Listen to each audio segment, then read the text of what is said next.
my name is Andrea and welcome to my reading road. So this is my yearly wrap up, and it feels very good to say that because I don't think I've ever been that early with a wrap up.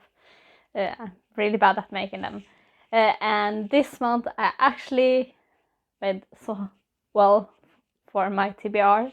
If I take my TBR board here, I finished all but 2 of them. And that's not just going from the TBR prompt game, but for the extras as well. So I read 8 books, 6 of them on my TBR. The other 2 are mangas, so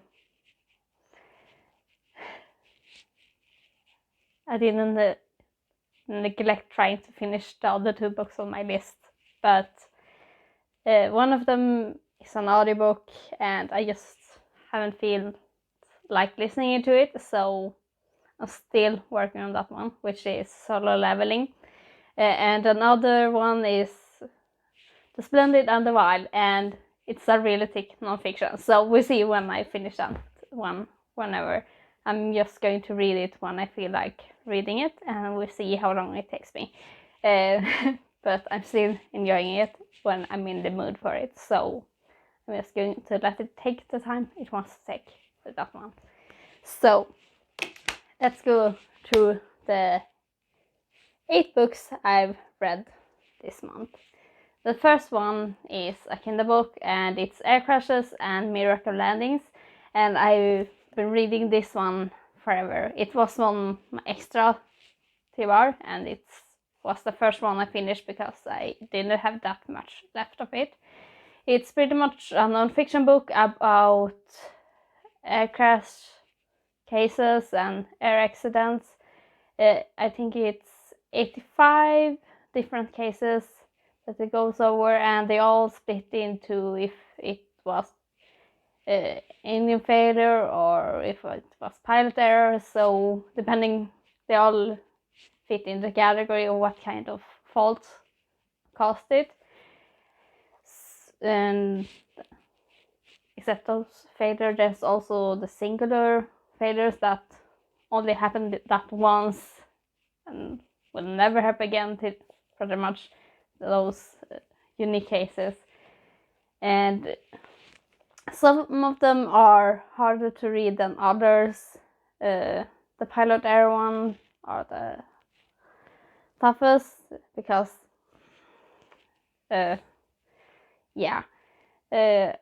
others, when there are technical issue, sometimes you get angry because it's such a stupid case that led to it.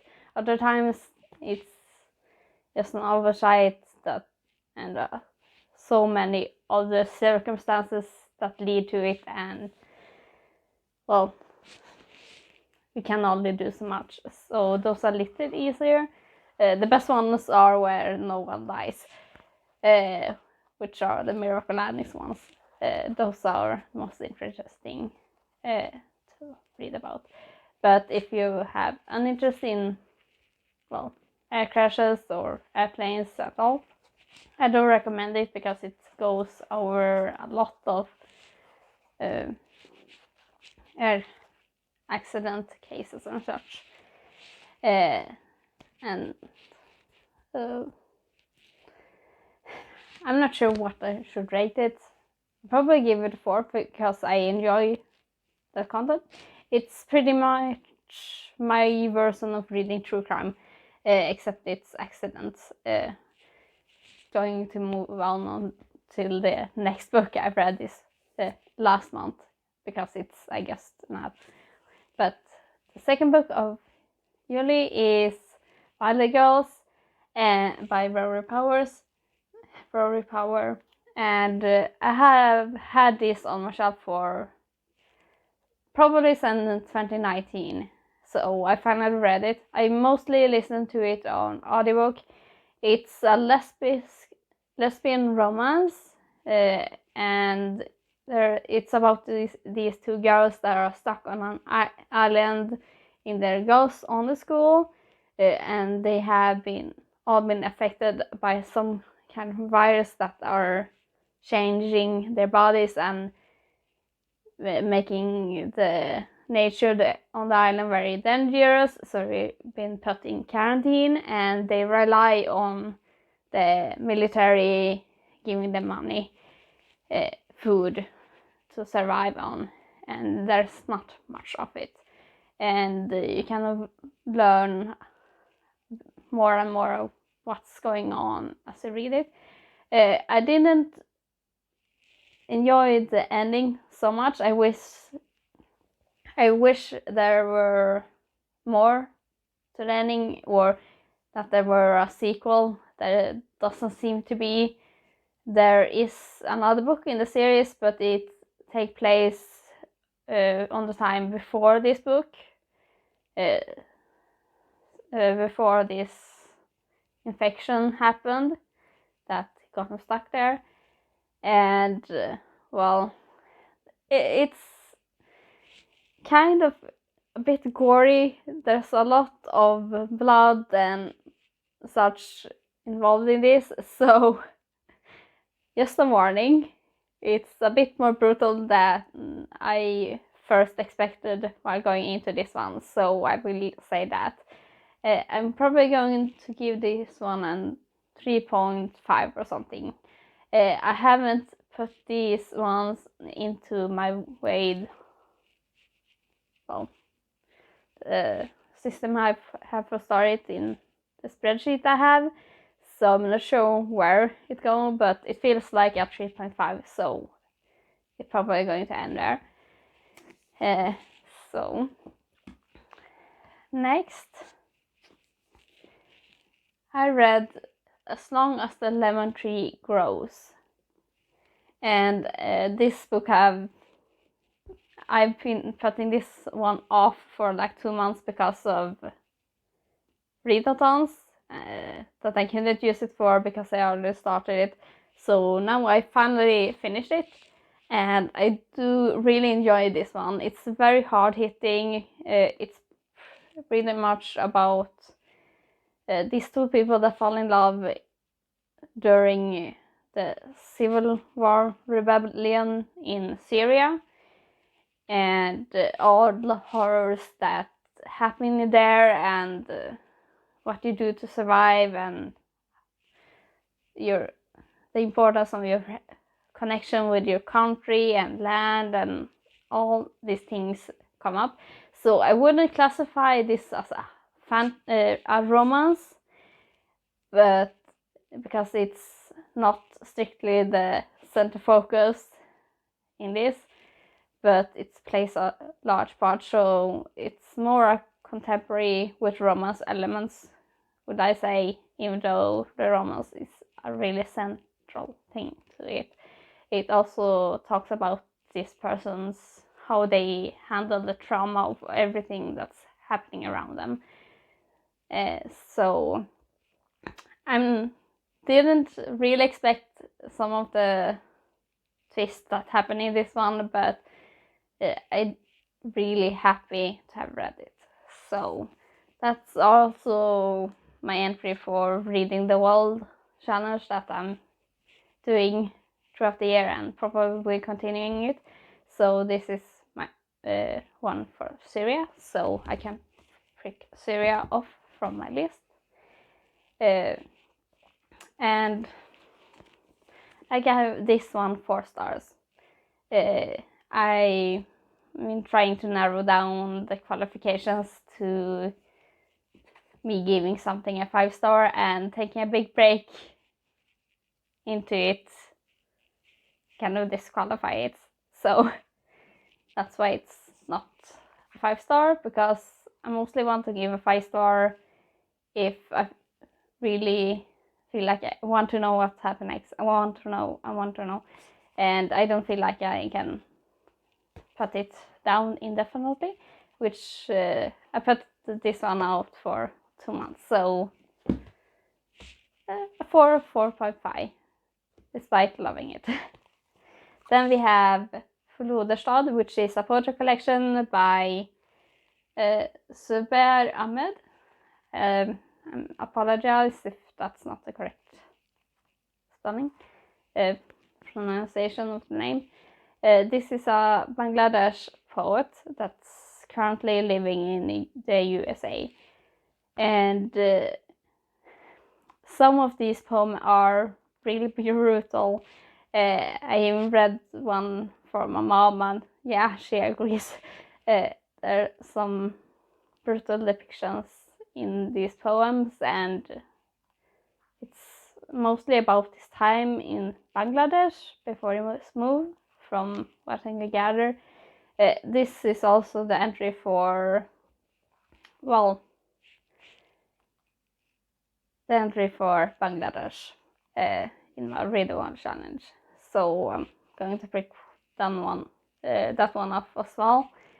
I'm kind of torn what to rate this one. On an enjoyable level, it's a 2-star because I didn't particularly enjoy reading these poems, which is not saying they are bad. I'm just not much for modern poems, I've noticed. Well, it's between a 2 and 3-star. I do recommend checking it out if you're interested in poem. Maybe you get something out of it that I didn't.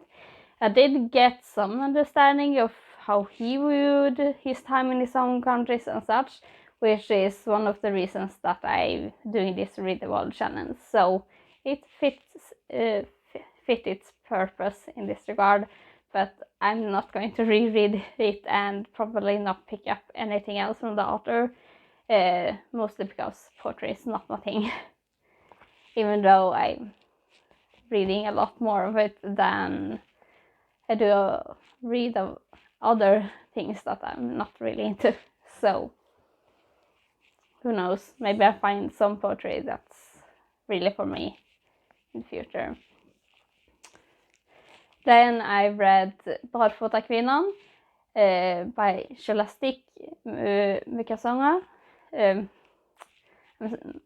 quite surprised with myself for remembering the author's name. I'm not sure I pronounced it right. And I can't show the book because I loaned it to my mother to get her to read it, because I really want to discuss this one with someone. And but I put up a picture or whatever.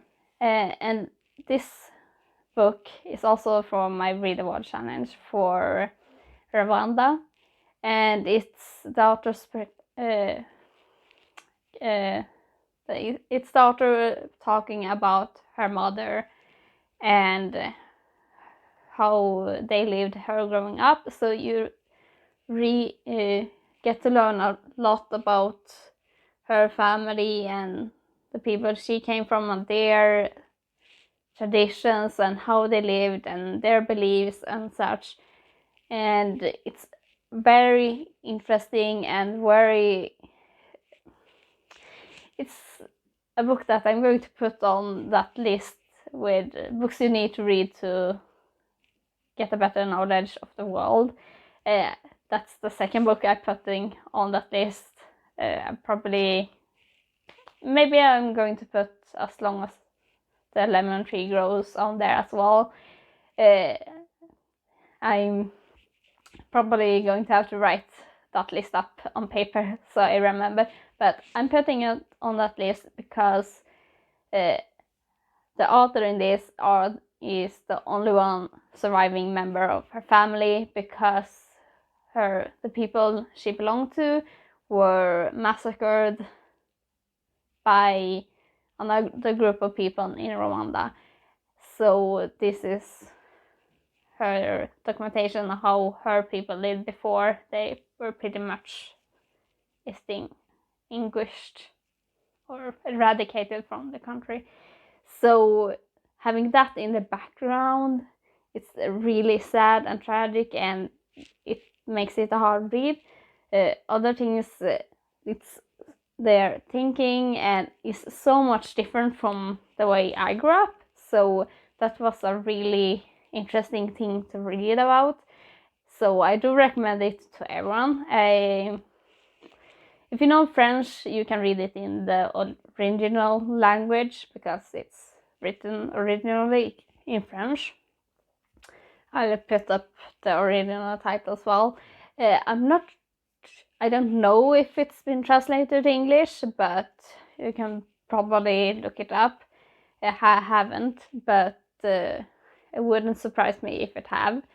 But if you know Swedish or French, I do recommend reading this one, since it gave a lot in trying to get to know something completely different from yourself, especially as someone that grew up in Northern Europe. It's very, very different.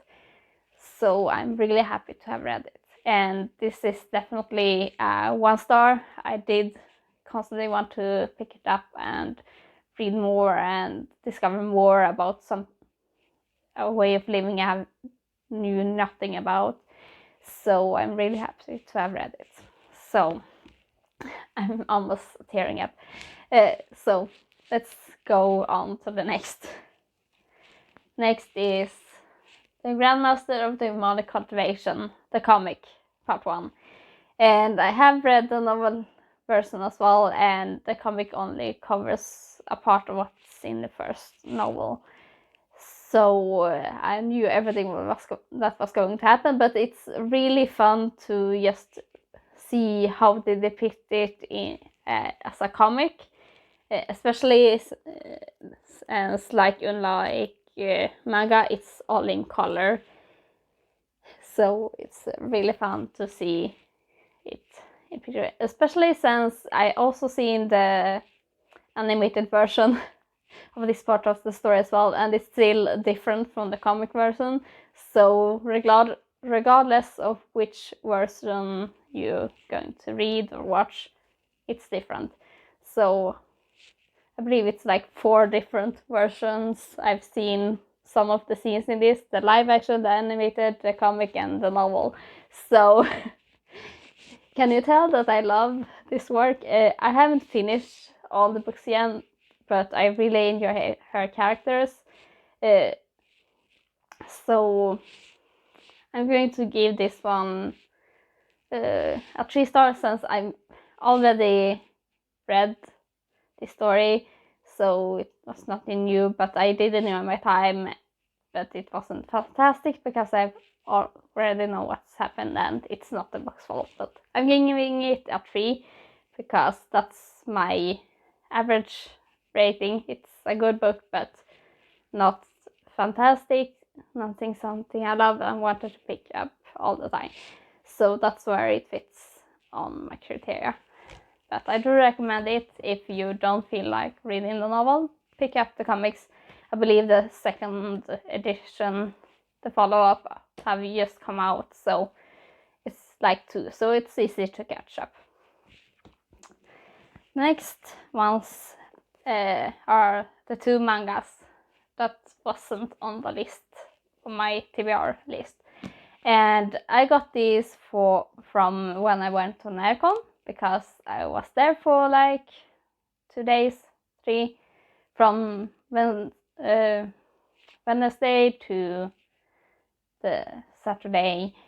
I was there on Tuesday and Friday, and then traveled back on Saturday. So I got these 2, Spy X Family 1 and 2. I also have volume 3, and all the ones up to 9 I got there.